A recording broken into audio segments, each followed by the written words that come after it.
সারা দেশ জুড়ে উদযাপিত হচ্ছে মকর সংক্রান্তি। এই দিনে গঙ্গাসাগরে লাখো পুণ্যার্থীদের সমাগম হয়। প্রতি বছর মকর সংক্রান্তির সময় গঙ্গাসাগরে ঠান্ডার তীব্রতায় কাঁপতে হয় পুণ্যার্থীদের। শীতল হাওয়া আর কনকনে ঠান্ডায় ভক্তদের স্নান অনেকটাই কষ্টসাধ্য হয়ে ওঠে। তবে এই বছরের চিত্রটা ছিল সম্পূর্ণ ভিন্ন। এই বছর আবহাওয়া দফতরের পূর্বাভাস অনুযায়ী গঙ্গাসাগরের তাপমাত্রায় বড় কোনো পরিবর্তন নেই। সর্বনিম্ন তাপমাত্রা থাকবে 14 ডিগ্রি সেলসিয়াস এবং সর্বোচ্চ তাপমাত্রা 25 ডিগ্রি সেলসিয়াস। ফলে প্রচণ্ড ঠান্ডার কোনো সম্ভাবনাই নেই, যা পুণ্যার্থীদের জন্য অনেকটা স্বস্তির খবর।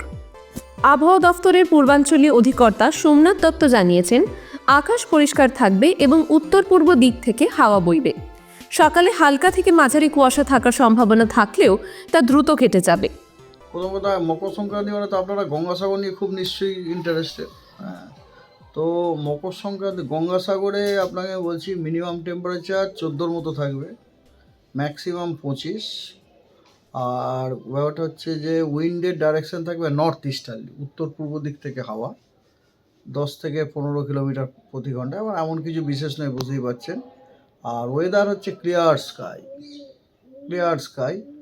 আর সকালের দিকে হালকা মাঝারি একটু ফগ থাকার সম্ভাবনা আছে সকালের দিকে, ঠিক আছে।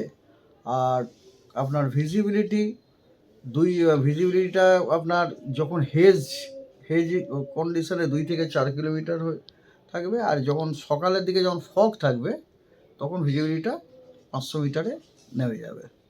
দক্ষিণবঙ্গে আপনার প্রথম দুদিন মানে আজ এবং কাল 13 তারিখ এবং 14 তারিখ, এই দুদিন দক্ষিণবঙ্গের কয়েকটি জেলাতে আপনার শ্যালো থেকে মডারেট ফগ হওয়ার সম্ভাবনা আছে, যেগুলো হচ্ছে দুইটি বর্ধমান, বীরভূম, মুর্শিদাবাদ এবং নদিয়া, এই জেলাগুলিতে।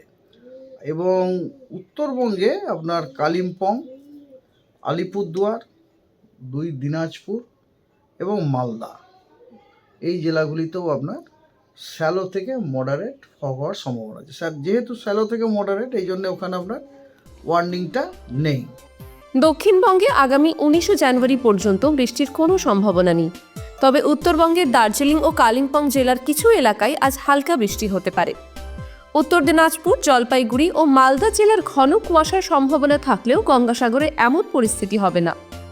আবহাওয়া বিশেষজ্ঞদের মতে 18 জানুয়ারির পর তাপমাত্রা কিছুটা কমতে পারে, তবে তার আগে বড় কোনো আবহাওয়া পরিবর্তন দেখা যাবে না।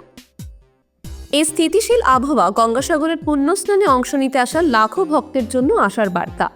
ঠান্ডার তীব্রতা কম থাকায় নিরাপদ ও স্বচ্ছন্দময় স্নান ও পুজো সম্পন্ন হবে বলেই আশা করা যাচ্ছে। টাইমস নাও খবর।